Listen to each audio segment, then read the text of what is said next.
નો પ્રિય બની જાય છે માણસ. અને પૂર્ણિમાના દિવસે માને ખીરથી પૂજા કરવી, ખીરનું દાન બ્રાહ્મણોને કરે છે, એના પિતૃઓનો ઉદ્ધાર થઈ જાય છે. આ પૂર્ણિમા સુધીનો ક્રમ દેવ ભાગવતે બતાવ્યો છે. એટલે તમે જુઓ, શ્રાદ્ધમાં પ્રાયઃ ખીર બનાવવામાં આવે છે. પિતૃઓની તૃપ્તિ માટે ખીરનું દાન થાય છે, ખીરની પૂજા થાય છે. આ તો પૂનમ સુધીની તિથિ બતાવી, પણ આપણે 7 વાર છે, રવિવારથી લઈને શનિવાર સુધી, આ 7 દિવસોમાં માતાજીને શેનું નૈવેદ્ય આપવું એની કથા કરી છે. સાંભળો, રવિવારે માતાજીને ખીર અર્પણ કરવી નૈવેદ્યમાં, સોમવારે માતાજીને દૂધ અર્પણ કરવું, મંગળવારે માતાજીને કેળા અર્પણ કરવા, બુધવારે તાજું માખણ આપવું, ગુરુવારે લાલ કલરની સાકર આપવી, શુક્રવારે સફેદ કલરની સાકર આપવી અને શનિવારે માને ગાયનું ઘી આપવું. આ 7 વારમાં જો 7 દિવસ આવી જ રીતે પૂજા થાય તો માં જગદંબાનો પ્રિય પાત્ર બનનારો બને છે. માં બધી સિદ્ધિઓ એને પ્રાપ્ત કરાવે છે, દુઃખમાંથી મુક્ત બને છે. આવી કથાઓ કરતા કરતા કરતા કરતા આ ભારત વર્ષમાં નદીઓનું આગમન થયું. એમાં 3 દેવીઓ, ગંગા, સરસ્વતી અને લક્ષ્મી, ત્રણેય આ ભૂતલ ઉપર આવે છે. પણ આ ત્રણેય ભૂતલ ઉપર આવે છે એનું કારણ શું હતું? તો કહે છે કે એકબીજાના શાપને લઈને અંદરો અંદર શાપ આપ્યા અને ત્રણેય આ ધરતી પર આવ્યા. આ ત્રણેય દેવી ભગવાન વિષ્ણુની ભાર્યા એટલે કે પત્નીઓ છે. એકવાર ત્રણેય પત્નીઓ સાથે ભગવાન નારાયણ બેઠા છે.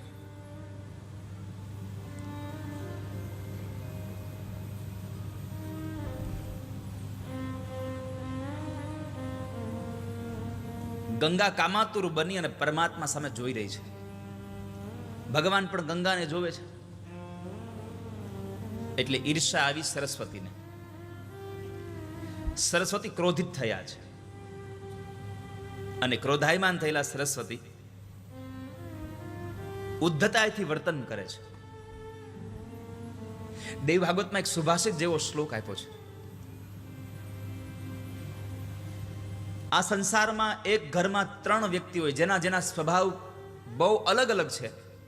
એવા 3 વ્યક્તિઓ ઘરમાં રહે એટલે કાયમના માટે અમંગળ જ થાય. એક તો 3 સ્ત્રી, જેનો ત્રણેયનો સ્વભાવ અલગ અલગ હોય. 3 નોકર, જેનો સ્વભાવ અલગ અલગ હોય. 3 જણા એક હારે રસોડામાં કામ કરે એટલે રસોઈ બગડે બગડે ને બગડે છે.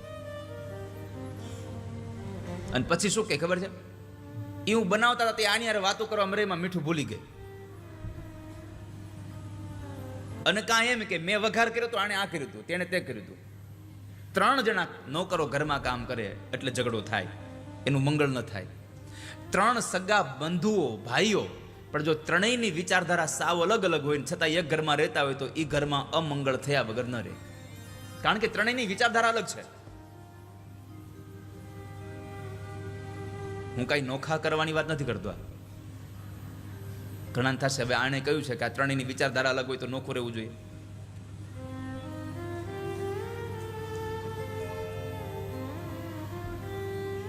તો આ 3 લોકો જો એક એક ઘરમાં સાથે રહેતા હોય તો મંગળ ન થાય.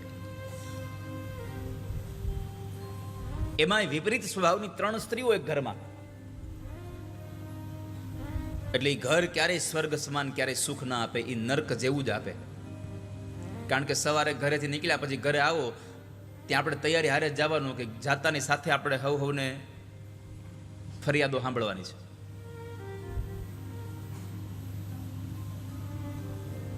તો બરાબર સરસ્વતી બહુ ક્રોધે ભરાયા, સહન ન કરી શક્યા. ઈર્ષાનો ભાવ સહજ હોય એટલે એક સ્ત્રી સામે જ્યારે એનો પતિ જોવે છે એટલે બીજી સ્ત્રી, બીજી પત્ની એનાથી જરા ક્રોધે ભરાઈ ગઈ, એનાથી સહન ન થઈ. અને સરસ્વતી કહે છે કે મારે આવું જીવન અહીંયા રહીને કરવું શું કે જ્યાં પતિનો પ્રેમ ન હોય. પતિના પ્રેમ વગરનું જીવન એ પત્ની માટે હાવ વ્યર્થ છે. આ સંસારમાં જે સ્ત્રીને પોતાના પતિનો પ્રેમ નથી મળ્યો એનું જીવન વ્યર્થ ગયું છે. દેવી ભાગવત એમ કહે છે, કિમ જીવનેન મૈત્રેવ દુર્ભાગ્યાશ્ચ સાંપ્રતમ નિષ્ફલમ જીવનમ તસ્યા યા પત્યુઃ પ્રેમ વંચિતા. જેને પોતાના પતિનો પ્રેમ ન મળે એનું જીવન વ્યર્થ જાય.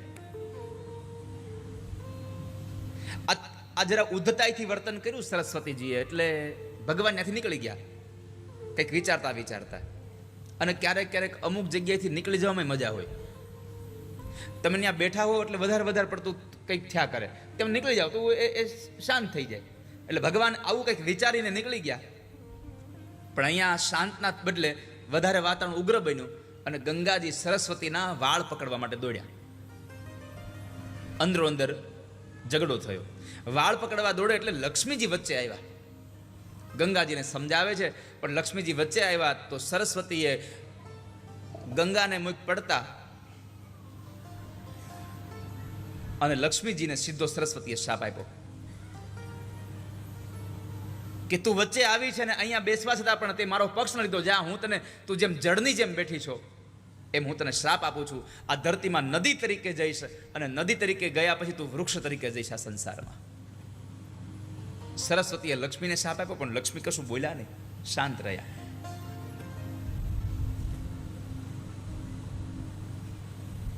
કંઈ બોલ્યા નહીં. લક્ષ્મીને શ્રાપ સરસ્વતીએ આપ્યો એટલે ગંગાથી સહન ન થયું. એટલે ગંગાએ સરસ્વતીને શ્રાપ આપ્યો કે હું તને શ્રાપ આપું છું કે તે લક્ષ્મીને ગંગા નદી તરીકે કીધું, જા તું આ ધરતીમાં પણ નદી તરીકે પ્રવાહિત થઈશ અને લોકોના પાપને તારી અંદર ધોઈશ. સરસ્વતીનો ક્રોધ ગયો નહોતો. સરસ્વતી કીધું તુંય અમારી હારે આવજે, જા તને પણ શ્રાપ છે, તું પણ નદી થઈને આવજે. આ ત્રણેય નદીઓ થઈને અહીંયા આવે છે.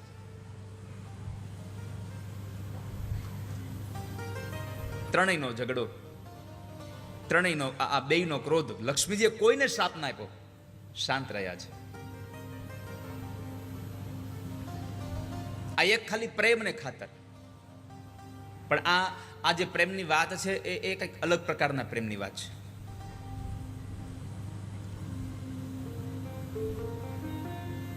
જુઓ, પ્રેમમાં અહીંયા એક દ્રશ્યમાન થયું કે સરસ્વતીને એમ થયું કે મારા પતિ મને પ્રેમ નથી કરતા, એટલે એ પ્રેમ નથી કરતાના ભાવે સરસ્વતીએ ક્રોધ કર્યો. શું કામ? એને અપેક્ષા હતી કે મને પ્રેમ કરે, અને જ્યાં અપેક્ષા હોય ત્યાં કોઈ દી પ્રેમ ન હોય, અને પ્રેમ હોય ત્યાં કોઈ દી અપેક્ષા ન હોય. એટલે અપેક્ષા ન હોય તો કોઈ દિવસ ક્યારેય ઝઘડો જ ન થાય. પ્રેમમાં મેળવાનું કશું હોતું જ નથી. પ્રેમમાં તો બધું આપી જ દેવાનું હોય, સમર્પણનો ભાવ હોય. ડોક્ટર રમેશ પારેખના શબ્દો છે, પ્રેમને પામવા બેસશો, પ્રેમને પામવા મથશો તો આયખું ઓછું પડશે. પ્રેમને પામવા મથશો તો આયખું ઓછું પડશે, પણ અઢી અક્ષરને સમજવા પ્રયત્ન કરશો તો ક્ષણમાં પણ સમજાઈ જશે. પ્રેમને સમજવા જેવો છે, પ્રેમને પામવા જેવો નથી. પ્રેમમાં બધું આપવાનું હોય, પ્રેમમાં કશું મેળવવાનું જ ન હોય.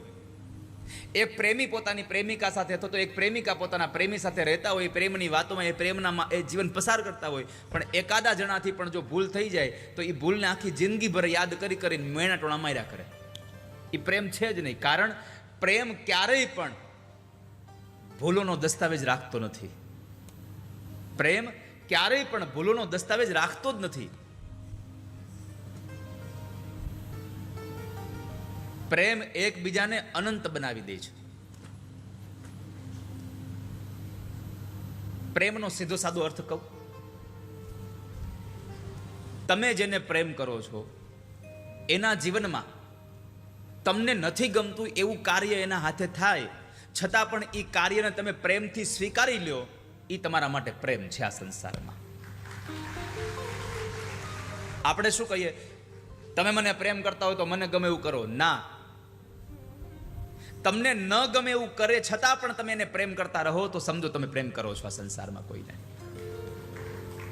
આપણે તો કોને પ્રેમ કરીએ? જે આપણને ગમતું હોય એ કામ કરે તો.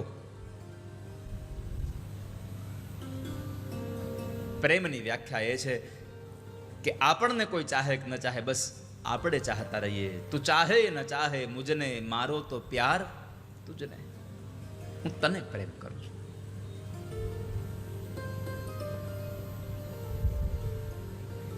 એક છોકરો હતો, એને ક્રિકેટનો બહુ શોખ. એના બાપુજીને વારે વારે કીધા કરે, પપ્પા ક્રિકેટ જોવા લઈ જાવ ને, પપ્પા ક્રિકેટ જોવા લઈ જાવ ને.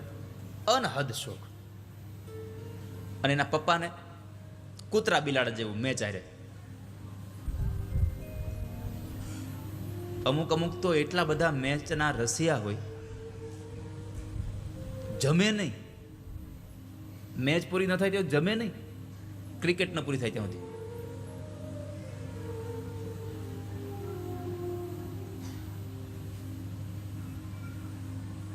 અને કદાચ ક્યારેક અનિવાર્ય સંજોગોમાં અમુક મેચ ન જોવાની હોય તો એ ઘરે બેસીને આમ આમ આમ નિશાસા નાખતો હોય કે આજ મેચ ન જોવાની, જાણે એનું અબજોનું ધન લૂંટાઈ ગયું હોય.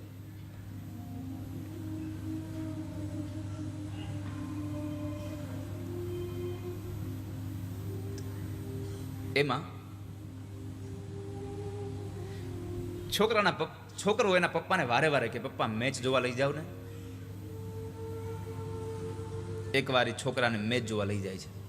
8 દિવસની મેચ, હોટલ રાખી, સારું સારું ખાવાનું મગાવે, છોકરાને લઈને મેચ જોવા જાય. એક ભાઈએ પૂછ્યું કે તમને મેચ બહુ ગમતી લાગે. પપ્પાએ કીધું ના, જરાય મેચમાં રસ નથી. આપણને જરાય મેચમાં રસ નથી. અરે પણ તમને મેચમાં, તમને ક્રિકેટમાં જરાય તમને આટલી બધી ગમતી નથી તો તમે આ 7 દિવસ અહીંયા રોકાણા, તમે આટલો ખર્ચો કર્યો, તમે આ સમય બધો વેડફો. મને લાગે છે કે તમને મેચ બહુ ગમે છે, તમને મેચ બહુ વાલી છે. અને ત્યારે દીકરાના બાપે કીધું મને મેચ નહીં, મને મારો દીકરો વાલો છે, મને મારો છોકરો વાલો છે.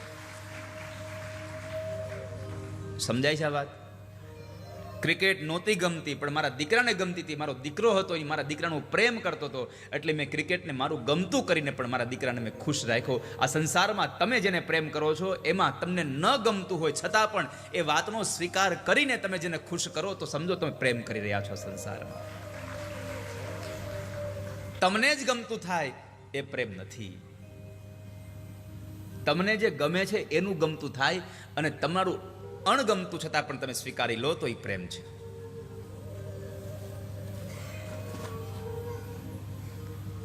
અને આપણે તો આ સંસારમાં એવું જોઈએ કે તે મારું કયું ન કર્યું, હવે મારે મેળ નહીં આવે. અરે તમને પૂછ્યા વગર પાણી ન પી શકે. પ્રેમ જ નથી. કારણ પ્રેમ તો મુક્તિ આપે, પ્રેમ બંધનમાં પાડે જ નહીં કોઈ દિવસ. પ્રેમ તો આઝાદ કરે.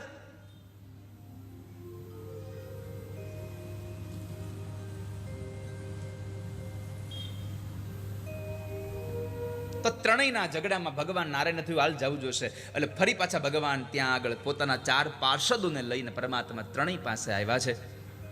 અને ભગવાને લક્ષ્મીને કીધું કે લક્ષ્મી, હે શુભે, એક કામ કરો, તમે સંસારમાં જાઓ. ધર્મધ્વજ નામના એક રાજા છે અને એને ત્યાં તમે અયોની જ રીતે કન્યાના રૂપમાં તમે પ્રગટ થશો. તમે જ્યારે તમે વૃક્ષ, ત્યારે તમે વૃક્ષ બનશો અને મારા અંશથી ઉત્પન્ન થયેલો શંખચૂડ નામક અસુર, એની પત્ની તમે બનશો અને પછી તમે મને પ્રાપ્ત કરશો, હું તમને પત્ની બનાવીશ. અને ત્યારે તું જ્યારે વૃક્ષ બનીશ ત્યારે તું પવિત્ર થઈ અને આ સંસારમાં તુલસી તરીકે, વૃંદા તરીકે તું અહીંયા આવીશ અને તારે આખી દુનિયા તુલસી તરીકે તને ઓળખશે, તને વૃંદાવની તરીકે ઓળખશે. માટે જાઓ, તમે સંસારમાં જાઓ. ગંગાની ઉત્પત્તિ સગર ચરિત્ર. ભગીરથ રાજાએ, દિલીપ રાજાએ, અંશુમાને આ 3 પેઢીએ તપ કર્યું અને પછી ગંગાજીનું અવતરણ થયું. સગર પુત્રોના 60,000 પુત્રોને, સગરના 60,000 પુત્રોની મુક્તિ માટે માં ગંગાનો પ્રવાહ આ સંસારમાં આવ્યો છે. આમ તો એવું કહેવાય છે કે આ ગંગાનું પ્રાગટ્ય રાધા અને કૃષ્ણના અંશમાંથી કાર્તિકી શુક્લ પૂર્ણિમાના દિવસે આ બંનેના શરીરમાંથી એક તેજ નીકળી અને એ ગંગાજી પ્રગટ થયા છે. જન્મેજય કહે છે, બાપજી તમે કહ્યું કે તુલસી વૃક્ષના રૂપમાં રહે છે, મને સંભળાવો ને, આ તુલસી વૃક્ષના રૂપમાં રહે છે, એનો પ્રાદુર્ભાવ અને એનો મહિમા મને સમજાવો. લક્ષ્મી છે તો એનો મને મહિમા કયો. સાંભળો રાજા. ધર્મધ્વજસ્ય પત્ની માધવીતિ ચ વિશ્રુતા રૂપેણ સાર્ધં સારમે રેમે ચ ગંધમાદને. રાજા, ધર્મધ્વજની પત્ની માધવી વૃષધ્વજનો દીકરો હતો અને એ ધર્મધ્વજ એની પત્ની માધવી સાથે ગંધમાદન પર્વત ઉપર ઉપવનમાં રહેતા હતા. દાંપત્ય જીવન ચાલતું હતું અને એ દાંપત્ય જીવનમાં માની કૃપાથી એના ઘરે કાર્તિક મહિનાની પૂર્ણિમાના દિવસે શુક્રવારે એક કન્યાનો જન્મ થાય છે. એ કન્યા એટલી બધી આમ તમે જુઓ તેજસ્વી હતી. દેવો અપ્સરાઓ કોઈ પણ લોકો એની તુલના કોઈની સાથે કરી નહોતા શકતા. કોઈ પણની સાથે એની તુલના નહોતી થતી. એટલે સૌ વિદ્વાનો એને તુલસી કહીને બોલાવતા હતા. તુલસી નામથી બોલાવતા હતા. કન્યા જરા મોટી થઈ પછી એને વિચાર્યું કે મારે તો બદ્રીમાં જવું છે. એટલે પોતે તપ કરવા માટે બદ્રી વનમાં જાય છે. બહુ ના પાડી, બહુ સમજાવ્યા. ઘણા લોકોએ સમજાવ્યા કે તમે અત્યારે બદ્રી વનમાં ન જાઓ, તમારી આ યુવાન અવસ્થા છે. છતાં પણ આ તુલસીએ નક્કી કર્યું કે મારે બદ્રી વનમાં જ જવું છે. અને એ બદ્રી વનમાં જઈ અને આ ધર્મધ્વજની દીકરીએ 1,00,000 વર્ષ સુધી તપ કર્યું છે. 1,00,000 વર્ષ. અને એ 1,00,000 વર્ષમાં તડકાની અંદર પણ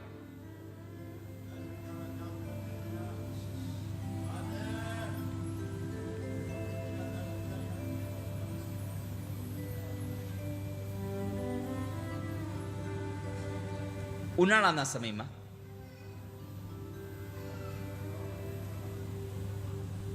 એ ઉનાળાના દિવસોમાં આ તુલસી ચારેય બાજુ અગ્નિ પ્રગટાવી અને બેસે. બાપા ત્યાંથી જ કરી લ્યો ને.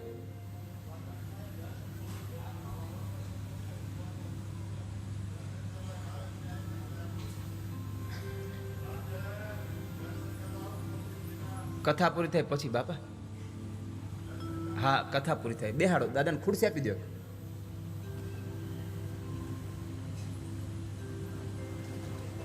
હા,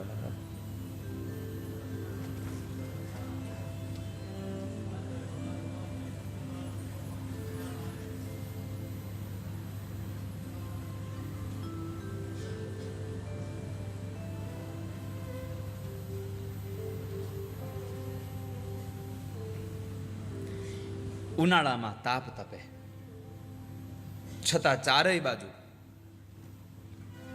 અગ્નિ તપાવી, પંચાગ્નિમાં ઉપરથી તાપ પડતો હોય, ચારેય બાજુ અગ્નિમાં તપી અને તુલસી એ પાઠ કરે છે, તપશ્ચર્યા કરે છે. વરસાદમાં આછા કપડાઓ પહેરી ખુલ્લી જગ્યામાં રાત અને દિવસ તેઓ તપશ્ચર્યા કરે.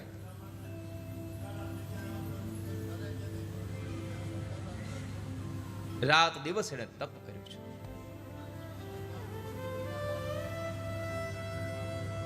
વીસ 20,000 વર્ષ સુધી ફળ ખાઈને રહ્યા, 30,000 વર્ષ સુધી પત્તા ખાઈને જીવ્યા, 40,000 વર્ષ સુધી ખાલી વાયુ ભક્ષણ કર્યું અને 10,000 વર્ષ કૃષોદરી, કશું જ નહીં. આવી રીતે એમણે 1,00,000 વર્ષ સુધી તપ કર્યું અને એ તપના પ્રભાવથી ભગવાન બ્રહ્મા એને વરદાન આપવા માટે આવ્યા છે. બ્રહ્માએ કહ્યું, વરદાન માગો, તમારે જે જોતું હોય. તમારી આ તપશ્ચર્યાથી રાજી થયો છું. હવે તમે વિચાર કરો, પહેલાના સમયમાં 1,00,000 વર્ષ સુધી તપ કરતા તઈ ભગવાન મળતા. આ કળયુગ આપણા માટે કેટલો સારો છે. આ કળિયુગ આપણા માટે કેટલો સારો છે કે આ કળિયુગમાં એક ક્ષણ માત્ર ભગવાનનું ભજન કરો,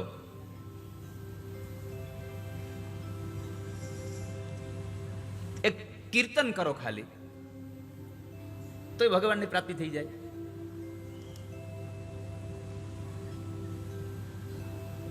કળિયુગમાં તપ જપ કઈ જરૂર નથી, ખાલી એક જ, કલો કેશવ કીર્તનાથ.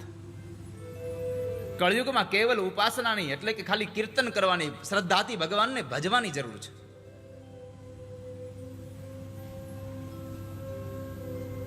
એટલે તુલસીએ કહ્યું કે જો બ્રહ્માજી તમે મને વરદાન આપવા ઈચ્છતા હો તો એક કામ કરો,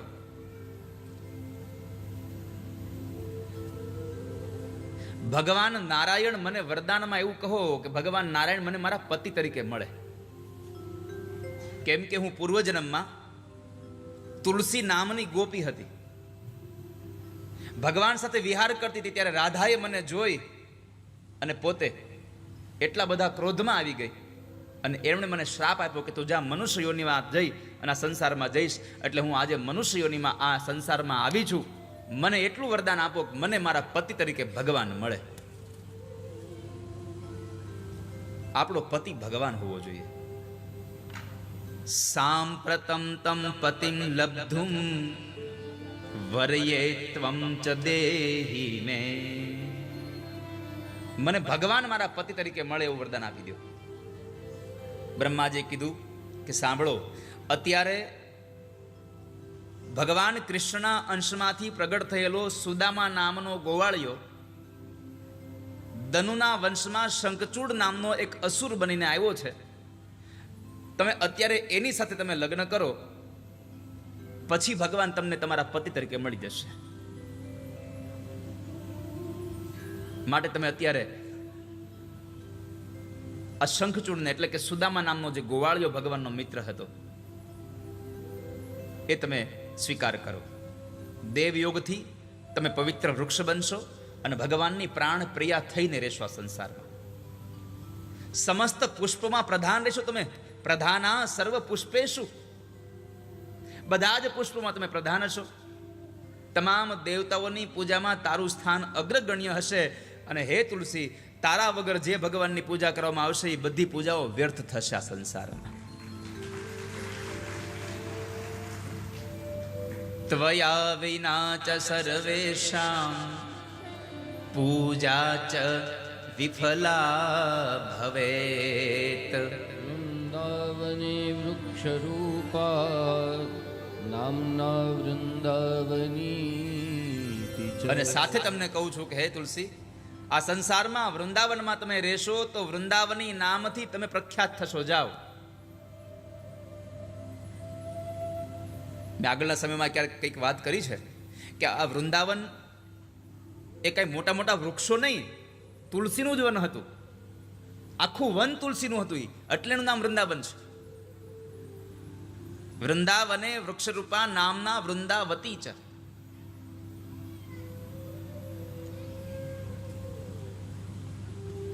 તો એ આખું વૃંદાવન તુલસીનું હતું.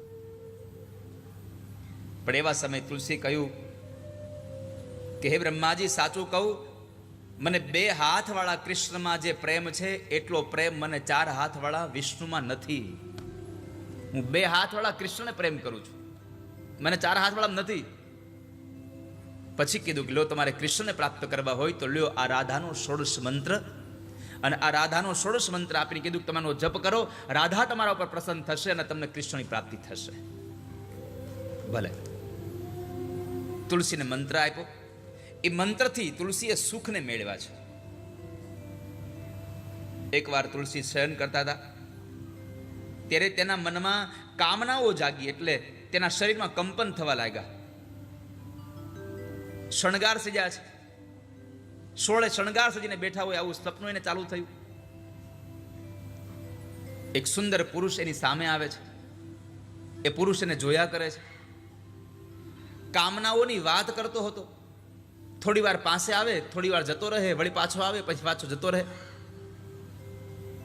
એમાં બરાબર પુરુષ જતો રહ્યો અને તુલસી એકદમ નિદ્રામાંથી જાગી જાય છે કે પ્રાણનાથ તમે ક્યાં જાઓ છો, ક્યાં જાઓ છો તમે?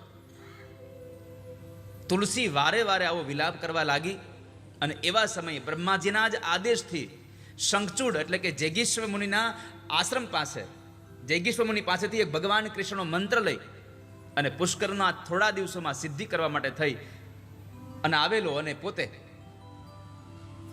ભગવાન કૃષ્ણના મંત્રનો જપ કરી કરીને અંતે પોતે સિદ્ધ થયો, મોટો યોગી, મહાયોગી બન્યો. શંખચૂડો મહાયોગી જૈગીષવ્યાન મનોહરમ કૃષ્ણ મંત્રમ ચ સંપ્રાપ્ય કૃત્વા સિદ્ધમ તુ પુષ્કરે. બ્રહ્માનું વરદાન હતું કે તારા મનની અભિલાષાઓ સંપન્ન થશે. એ વર લઈને એ પોતે પણ બદ્રીવનમાં ગયો. જે જગ્યાએ તુલસી હતા ત્યાં બદ્રીવનમાં જાય છે. તુલસી અને શંખચૂડનું મિલન થયું. શંખચૂડે પૂછ્યું તમે કોણ છો? તુલસીએ પોતાની ઓળખાણ આપી, હું ધર્મધ્વજ અને માધવીની દીકરી છું, અહીંયા તપ કરવા આવી છું, બ્રહ્માજીના કહેવાથી હું અહીંયા આવી છું. એ સમયે બંને વાર્તાલાપ કરતા હતા. એ સમયે ભગવાન બ્રહ્મા પણ આવ્યા અને બ્રહ્માએ એકબીજાની ઓળખાણ આપી કે પણ આ પણ તુલસી નામની ગોપી હતી, રાધાના શાપને લઈને સંસારમાં આવી છે. આ પણ સુદામા નામનો ગોવાળિયો હતો, પણ એ પણ રાધાના શાપને લઈ અને અહીંયા શંખચૂડ બનીને આવ્યો છે. માટે તમે બંને જણા અત્યારે હવે લગ્ન કરી લો, વાતો ન કરશો. પ્રેમ પ્રણયની વાતો કરતા હતા એટલે બ્રહ્માએ એને લગ્ન કરવા માટે આજ્ઞા આપી. ગાંધર્વ લગ્ન કર્યા છે. ગાંધર્વ લગ્ન કરીને બંને જણા પોતાનું દાંપત્ય જીવન પસાર કરી રહ્યા, સુખમય જીવન જીવી રહ્યા છે. અને એ જીવનમાં એક મન્વંતર સુધીનું સુખ ભોગવ્યું. એક મન્વંતર સુધી એને સુખ ભોગવ્યું. અને શંખચૂડ વરદાનના લીધે દેવ, દાનવ અને માનવ બધાને શાંત કરી દેવા વાળો હતો. કોઈનાથી પણ એને જીતી શકાય એવો હતો નહીં. દેવાનામ અસુરાણામ ચ દાનવાનામ ચ સંતતમ, બધાને શાંત કરી દેવા વાળો હતો. એમાં એક વખતના સમયે દેવતાઓ સાથે યુદ્ધ કર્યું અને દેવતાઓને હરાવ્યા છે. દેવતાઓ દર ભટકી રહ્યા છે. દેવતાઓ દર ભટકે બ્રહ્મલોકમાં જાય. બ્રહ્માજી પાસે જઈ પ્રાર્થના કરી કે શું કરીએ અમે? બ્રહ્માજી કહે છે આમાં મને ખબર નથી, પણ એક કામ કરો, તમે શંકરને મળો. અને ભગવાન શંકરને મળવા જાય. તો શંકરને મળવા ગયા તો ભગવાન શંકર આરાધનામાં હતા. એટલે સૌએ પરમાત્મા શિવની પ્રાર્થના કરી છે. શંભુ શરણે પડી માંગુ ઘડીએ ઘડી કષ્ટ કાપો દયા કરી દર્શન શિવયાપો શંભો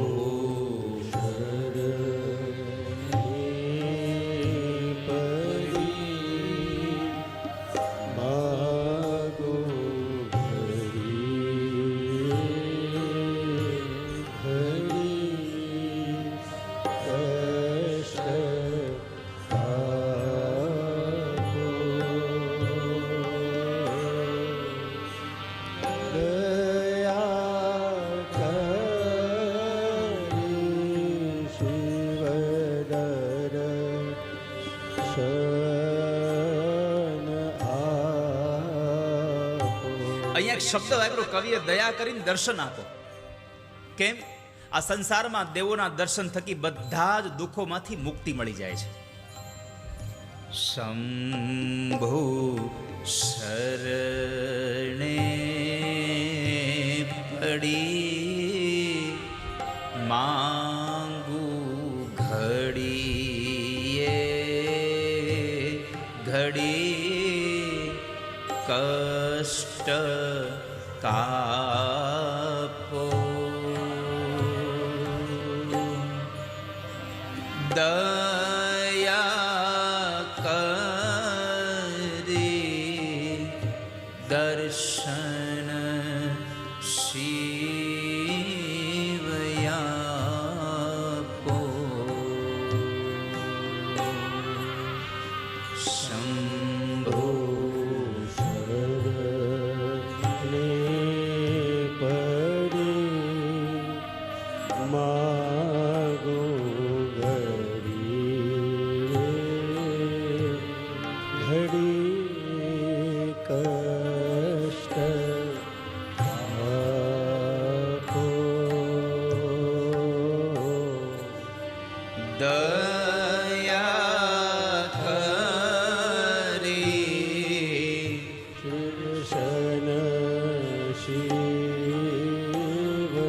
આપો.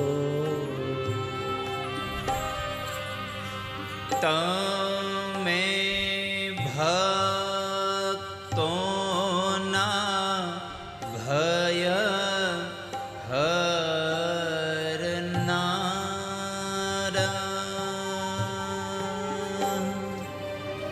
શુભ સૌનું સદા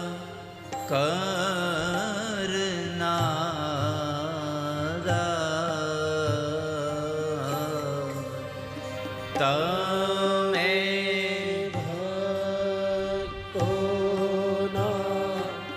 ભય હરનારા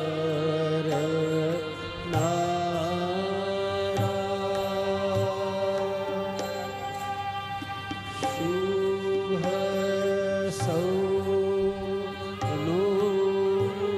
સદા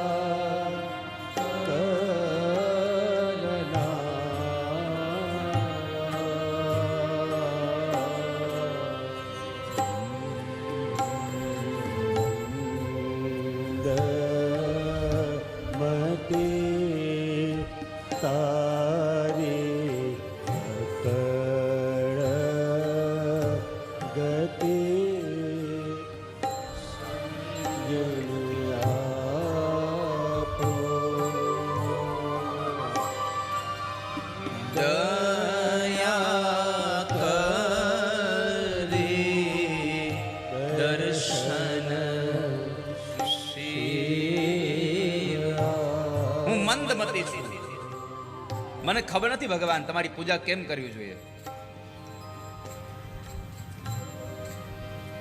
તમે કેટલી સામગ્રી ભગવાનને અર્પણ કરો છો એ બહુ અગત્ય નથી, પણ કેવા ભાવ સાથે અર્પણ કરો છો એ બહુ મહત્વનું છે. ભાવહિ વિદ્યતે દેવો તસ્માદ ભાવહિ કારણમ. સામગ્રીમાં જેટલું સામર્થ્ય નથી એટલું સામર્થ્ય તમારા ભાવમાં છે.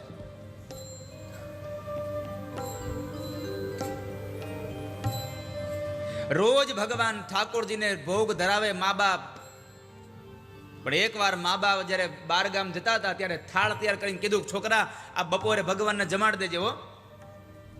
અને છોકરો જમાડવા બેઠો. હવે એને ખબર નહીં કે આ ભગવાનને ખાલી આમ મૂકવાનો જોઈએ, એને ખાલી જોવાનો જોઈએ. છોકરો આજીજી કરે, ભગવાન જમી લો ને. હવે મૂર્તિ થોડી જમે, છતાંય છોકરો આજીજી કરે, પ્રભુ જમી લો ને, મારા બા બાપુજી આવશે તો મને કહેશે કે તે જમાડ્યા નહીં ભગવાનને, તમે તો કઈ ખાતા જ નથી આમાંથી, ખાવ ને. છતાં ભગવાન ન જમ્યા. છોકરાએ કહ્યું કે તમે નહીં જમો તો હું નહીં જમું. આંખમાંથી આંસુ પડે છે, તમે જમી લો ને, મારા બા બાપુજી મને મારશે. એવા હૃદયના ભાવ સાથે છોકરાએ ભગવાનને પ્રાર્થના કરી. ઠાકોરજી મૂર્તિમાંથી પ્રગટ થઈને બેઠા બેઠા થાળ આરોગે છે. કેમ? મા બાપ તો રોજ થાળ બનાવીને મૂકતા હતા, છોકરા એ તો પોતાને ભગવાનને આજીજી કરીને બોલાવે પારે કર્યા, જેમો તમે.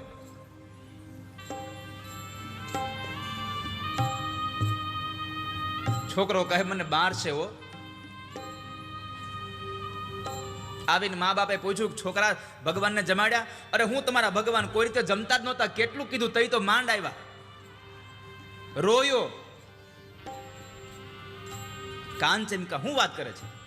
હા, તમે એને કહીને ગયા હોત તો કે મારો છોકરો જમાડવાનો છે, જલ્દી આવી જાજો એમ. મા બાપને થયું કે આ તો કઈક બીજી વાત કરે છે. છોકરાએ કીધું આ બધું ખાઈ ગયા, આટલી કમથી રોટલી રેવા દીધી છે, ઈ નો ખાધી એને. ક્યાં છે? જોવા મંદિરમાં જાય તો ભગવાનના થાળમાં રોટલીનો ટુકડો પડ્યો હતો અને ભગવાનના આ હોઠ ઉપર ખીર ચોટેલી હતી. ભાવહિ વિદ્યતે દેવો તસ્માદ ભાવહિ કારણમ. પ્રાર્થના કરો કે અમે તો તમારા આશ્રય આવ્યા છીએ. તારે તોય તું અને ડૂબાડે તોય તું.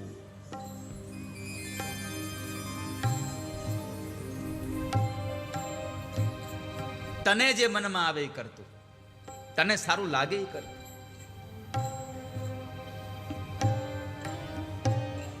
પણ તમે જ્યારે એના શરણે જાઓ ત્યારે તમને ભરોસો હોવો જોઈએ, તમને એનો આનંદ હોવો જોઈએ, તમને વિશ્વાસ હોવો જોઈએ.